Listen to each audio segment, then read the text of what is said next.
لقد نصرکم اللہ فی مواطن کثیرہ، بے شک اللہ تعالیٰ نے کئی مواقع پر جنگی میدانوں میں تمہاری مدد فرمائی ہے۔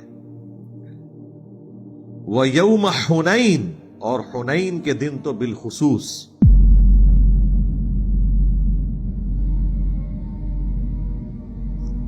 اب چونکہ یہ قتال کے حوالے سے صورت ہے تو اس لیے اللہ تعالیٰ نے جو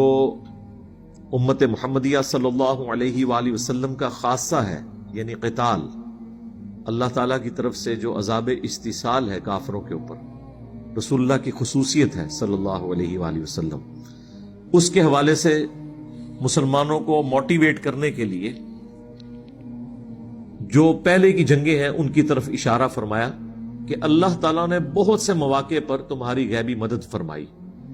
غزوہ بدر کے اندر بھی فرمائی فرشتوں کے ذریعے، غزوہ احد کے اندر بھی، غزوہ خندق میں بھی جب ٹھنڈی ہوائیں چلنا شروع ہو گئی۔ یہ ساری ڈیٹیلز آپ کو وقتاً فوقتاً، غزوہ احد کی تو ہم کمنٹری سورہ آل عمران کی 60 آیات کے اندر کور کر چکے ہیں، غزوہ بدر سورۃ الانفال کے اندر، اور غزوہ احزاب انشاءاللہ تعالی آئے گا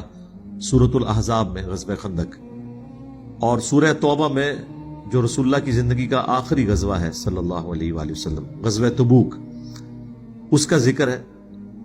تو اللہ تعالیٰ غزوہ تبوک کے لیے جو مسلمانوں کو تیار فرما رہا ہے، اسی کانٹیکسٹ میں یہ بات ہو رہی ہے کہ اللہ تعالیٰ نے کئی مواقع کے اوپر تمہاری مدد فرمائی، بالخصوص حنین کے دن۔ یہ جو غزوہ حنین ہے نا، یہ فتح مکہ والے سال ہوا تھا، فتح مکہ کے فوراً بعد، آلموسٹ 3 مہینے کے بعد، اور یہ عرب کی سرزمین پر مشرکین عرب کے خلاف آخری جنگ تھی، فیصلہ کن جنگ۔ ویسے تو فتح مکہ کے بعد ہی مسلمانوں کی دھاک بیٹھ گئی تھی، لیکن ابھی کچھ قبائل باقی تھے جنہیں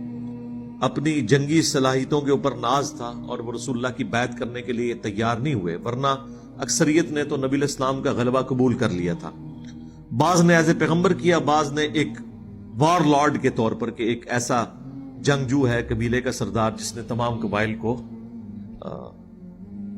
سرنگوں کر دیا، اور اسی کا ذکر آیا اذا جاء نصر اللہ والفتح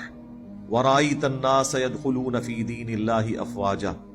بے شک اللہ تعالیٰ کی طرف سے فتح آ پہنچی اور تم دیکھ رہے ہو کہ لوگ گروہ در گروہ دین میں داخل ہو رہے ہیں، اور وہ گروہ در گروہ لوگ رسول اللہ کے اس غلبے کی وجہ سے آپ کی بیعت کر رہے تھے، لیکن اب رسول اللہ کے کیس میں صلی اللہ علیہ وآلہ وسلم آپ صرف ایک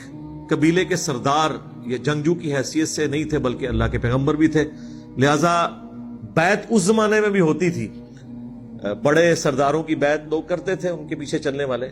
اب رسول اللہ کی بیعت ظاہر ہے وہ پھر ایک پیغمبر کو ماننا بھی، اللہ کی توحید کا اقرار کرنا بھی ہوتا تھا۔ اسی لیے اعراب کے بارے میں سورہ الحجرات میں آیا کہ یہ پینڈو بادیہ نشین اعرابی لوگ کہتے ہیں کہ ہم ایمان لے کر آئے ہیں، تم فرماؤ تم ایمان نہیں لے کر آئے،